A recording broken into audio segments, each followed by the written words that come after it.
Hello everyone and welcome back. This is episode 106. Last episode we found out one of our arch nemesis have come back from the dead. So, he was... Yeah.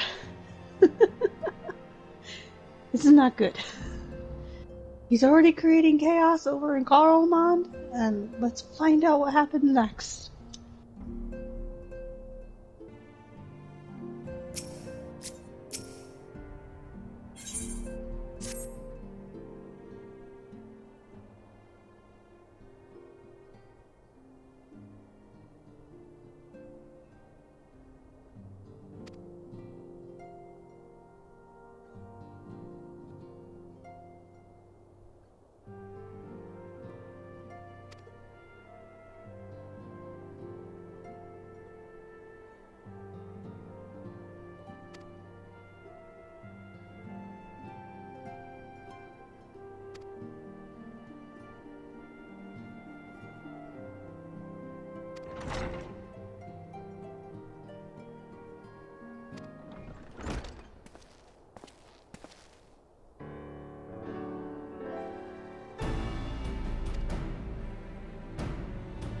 Indeed.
They're here, Commander.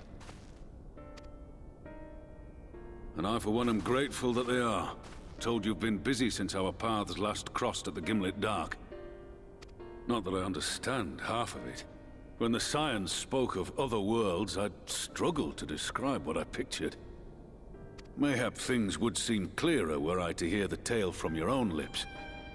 But I'm afraid the situation will not afford us that luxury. I trust you two require no introduction. Nope. We meet again, hero of Eorzea.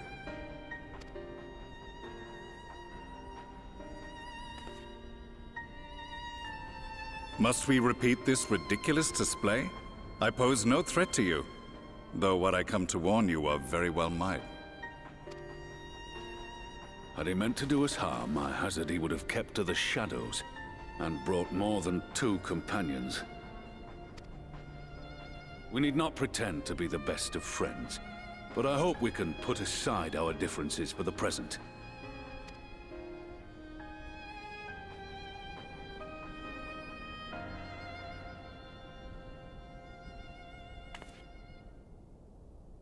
As you are doubtless aware, Sir Estinian and I cooperated to rid the world of Black Rose in your absence. Our journey together took us as far as the Imperial Palace, where we witnessed Emperor Varus meet his death at Xenos' hand. Being the sole witnesses to this crime, and in no position to defend our innocence, we were then forced to flee, each pursuing his own avenue of escape.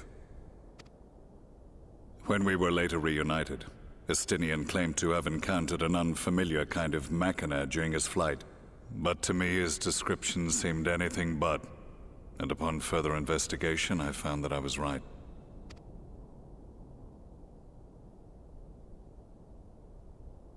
The Empire is developing a new Ultima weapon. What, that Allagan monstrosity, created to vanquish primals, with which you yourself once thought to conquer Eorzea? The same. In my foolishness, I sought to harness its power, and became the Ascian's pawn in so doing. But you know as well as I how that tale ended. The weapon itself, excavated from beneath this very city, was destroyed ere we could fully unravel its secrets, and that should have been the end of it. But unlikely as it sounds, the Empire's efforts to recreate it have somehow borne fruit, primarily through secret research conducted by the 7th Imperial Legion, it would seem. Wait, the 7th was all but annihilated at Cartano, along with its legatus. Indeed, few survived. The 7th, as it is now, has little in common with the Legion led by Vandanis, and its leadership has changed hands several times since. Precisely how this project has continued despite such turmoil, and under whose auspices, remains a mystery. What we do know, however, is that a number of prototypes have been produced, and that one of them is on its way to Eorzea. What? We attempted to stop it, but it was all we could do to slow its progress, so we resolved instead to bring you warning. And right glad are we that you did, though it soundly dashed our hopes that tensions might ease at last. As it is, we've begun to strengthen our presence in the Gimlet Dark, and are assembling a force to meet the coming threat. A force with you in its vanguard, I hope. Before you say anything, I know full well you have pressing concerns of your own. Your comrades remain in peril, and I would not ask you to forsake them. But the fact remains that you, and you alone, have faced the Ultima weapon, and emerged victorious. We need you. And so, when the time comes, if your comrades can spare you, I bid you lend us your strength. I've assigned an officer to await your word.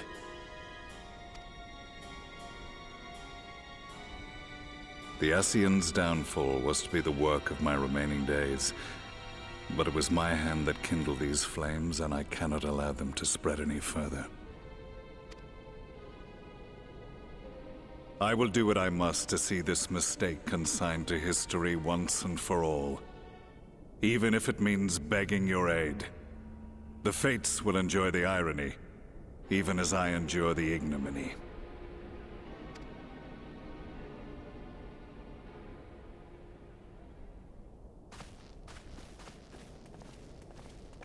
I too shall make for the border and offer my skills, meager though they seem in such company. Mayhap we shall meet there anon.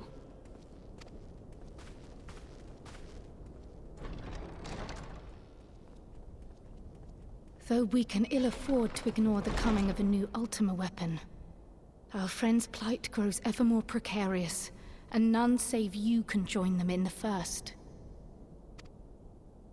I only hope you are not forced to make a choice.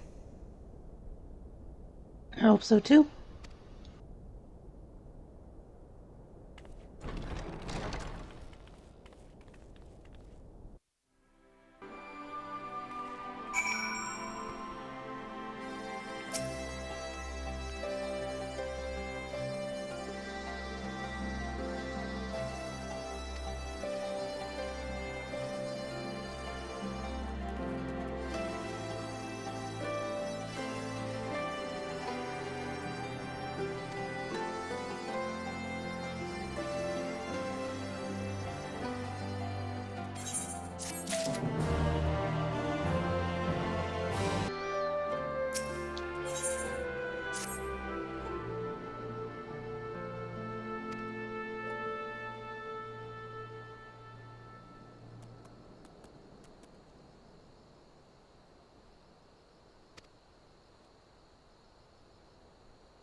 Now that we are all here, what news from the source?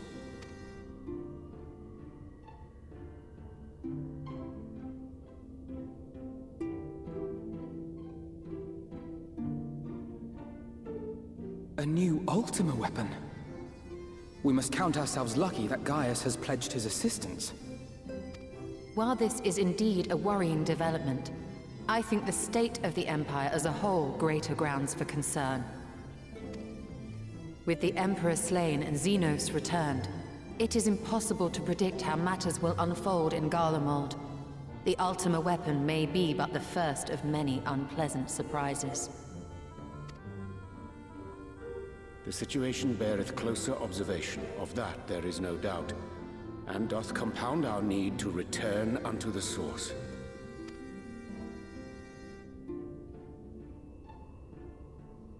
Then let us address that issue. Our long search for a means to see you safely home may well be nearing its conclusion.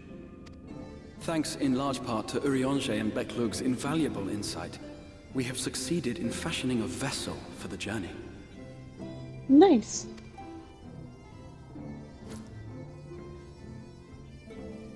We set out to create a crystalline container retaining the more useful properties of white aurosite, but without its regrettable limitations. And after a good deal of trial and error, we made one. An ark for soul and mind both that will allow your incorporeal self in its entirety to be ferried between worlds. A spirit vessel, if you will. However...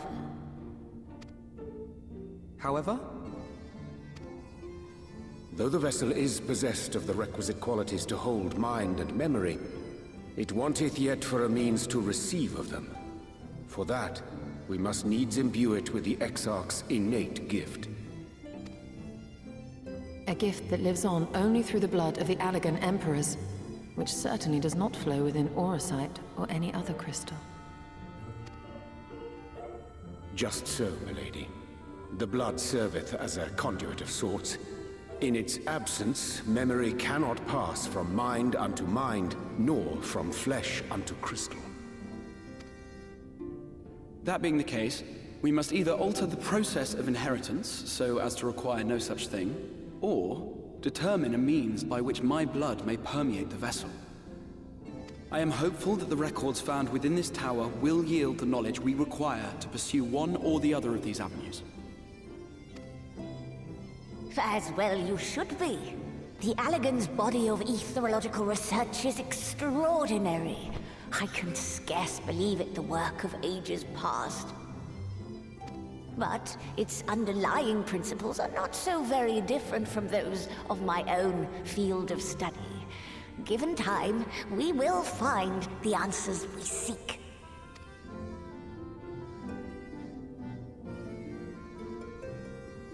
I know that you can ill afford to wait, and it pains me that I must ask you to do so. I can only reaffirm my promise to you that a solution will be found. Whatever it takes, I will see you safely home.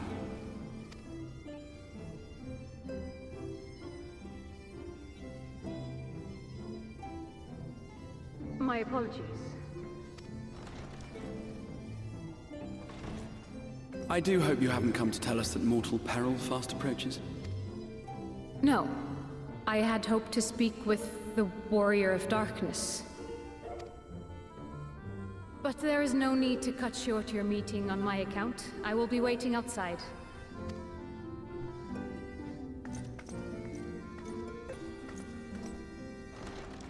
Why not speak in here? She knows I don't mind. Unless she didn't want to. Perhaps I might accompany you. Though I am woefully ill-qualified to assist in the Exarch's research, I may yet be of some use to Lena.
in the... They're supposed to be all gone.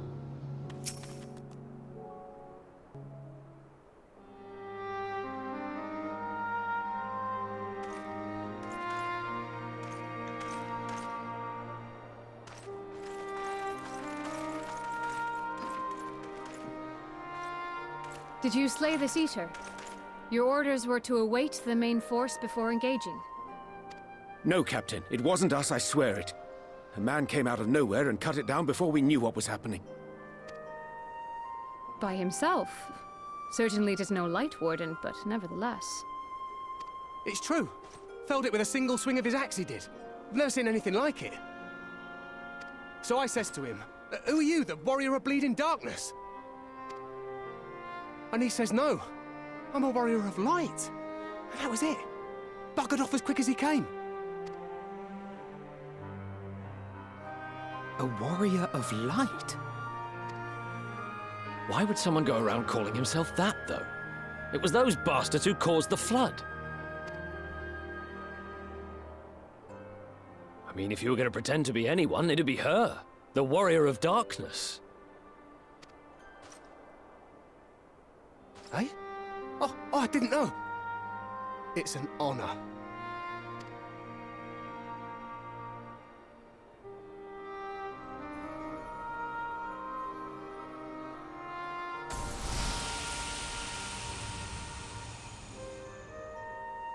Since the Eater is no longer a threat, our work here is done. Return to your posts.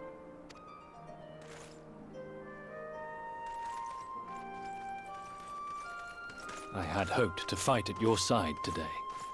But I'll continue to follow your example, and may we meet again.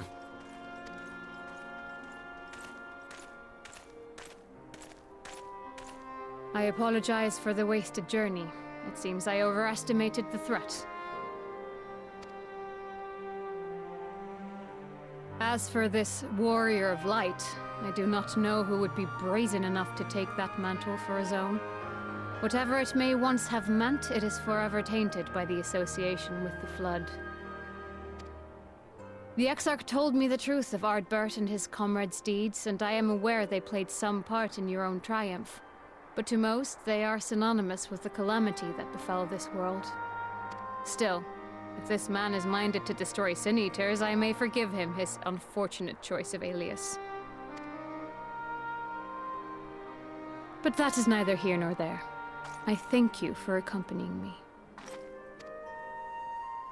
With that concluded, shall we return to the Crystarium? There is a proposal I should like to make.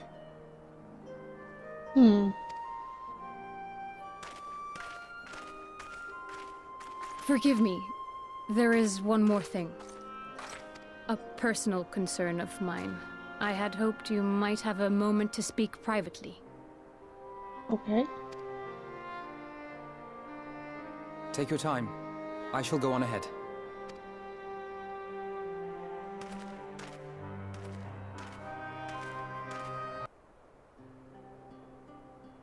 I will not mince words.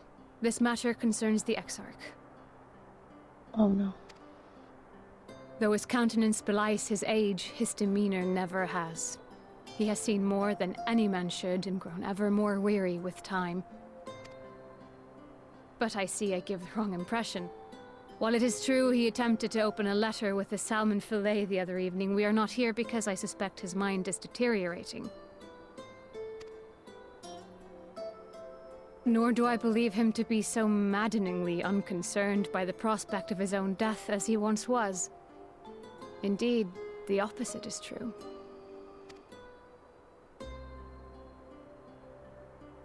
It is for this reason that I seek your advice.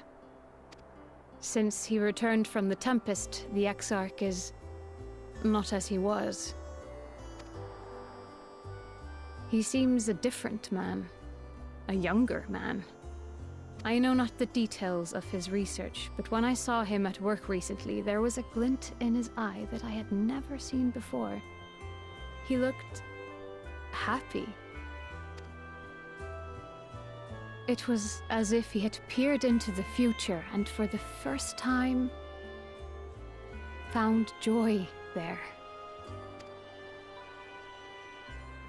Though it gladdens me to see him thus, I wonder if I should not keep my distance. I fear that my presence will only anchor him to the past, remind him of all the pain that came before.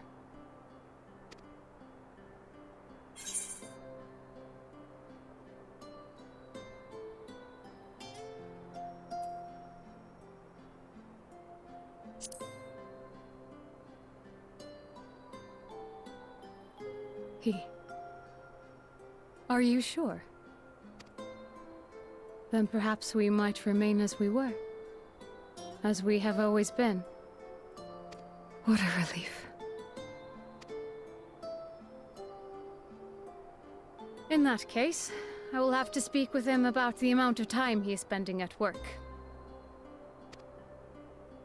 This research is important, I know, but if he refuses to consider his own health, I will have to consider it for him.